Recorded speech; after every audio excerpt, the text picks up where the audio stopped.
ఓం శ్రీ గురుభ్యో నమః. వైదిక పంచాంగ కార్యక్రమానికి స్వాగతం. 9వ తారీఖు జూన్ నెల 2026 మంగళవారంకు సంబంధించిన పంచాంగ వివరాలు. శ్రీ పరాభవనామ సంవత్సరం, ఉత్తరాయణం, గ్రీష్మ ఋతువు, జ్యేష్ఠ మాసము, కృష్ణపక్షము, మంగళవారము. నేటి తిథి కృష్ణపక్ష నవమి. జూన్ 9వ తారీఖు తెల్లవారుజామున 3:23 నుండి జూన్ 10వ తారీఖు రాత్రి అంటే తెల్లవారితే 10వ తారీఖు అనగా తెల్లవారుజామున 2:35 వరకు ఉంది. తర్వాత కృష్ణపక్ష దశమి. నేటి నక్షత్రం పూర్వభాద్ర. జూన్ 8వ తారీఖు ఉదయం 9:09 నుండి జూన్ 9వ తారీఖు ఉదయం 9:39 వరకు ఉంది. తర్వాత ఉత్తరాభాద్ర. జూన్ 9 ఉదయం 9:39 నుండి జూన్ 10 ఉదయం 9:21 వరకు.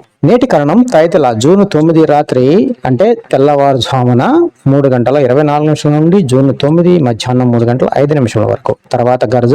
అది జూన్ 9 మధ్యాహ్నం 3:05 నుండి జూన్ 10 రాత్రి 2:35 వరకు ఉంది. తర్వాత వణిజ. నేటి యోగం పృథ్వీ. జూన్ 8 ఉదయం 9:27 నుండి జూన్ 9 ఉదయం 8:18 వరకు ఉంది. తర్వాత ఆయుష్మాన్. జూన్ 9వ తారీఖు ఉదయం 8:18 నుండి జూన్ 10వ తారీఖు ఉదయం 6:29 వరకు ఉంది. నేటి అశుభ గడియలు రాహుకాలం మధ్యాహ్నం 3:20 నుండి సాయంత్రం 4:59 వరకు. యమగండం ఉదయం 8:52 నుండి ఉదయం 10:29 వరకు. గుళికా కాలం మధ్యాహ్నం 12:06 నుండి మధ్యాహ్నం 1:43 వరకు. దుర్ముహూర్తం ఉదయం 8:13 నుండి ఉదయం 9:05 వరకు. తిరిగి రాత్రి 11 గంటల నుంచి రాత్రి 11:44 వరకు ఉంది. వర్జ్యము సాయంత్రం 7:07 నుండి రాత్రి 8:42 వరకు ఉంది. నేటి శుభ గడియలు అభిజిత్ ముహూర్తం మధ్యాహ్నం 11:40 నుండి మధ్యాహ్నం 12:32 వరకు. అమృత కాలం ఉదయం 4:35 నుండి ఉదయం 6:10 వరకు. బ్రహ్మ ముహూర్తం ఉదయం 4:02 నుండి ఉదయం 4:50 వరకు ఉంది. ఈ రోజు చంద్రుడు మీనరాశిలో ఉన్నాడు. ఈ రోజు చంద్రబలం మేష, కర్కాటక, కన్య, ధనస్సు రాశి వారికి చాలా చక్కగా ఉంది.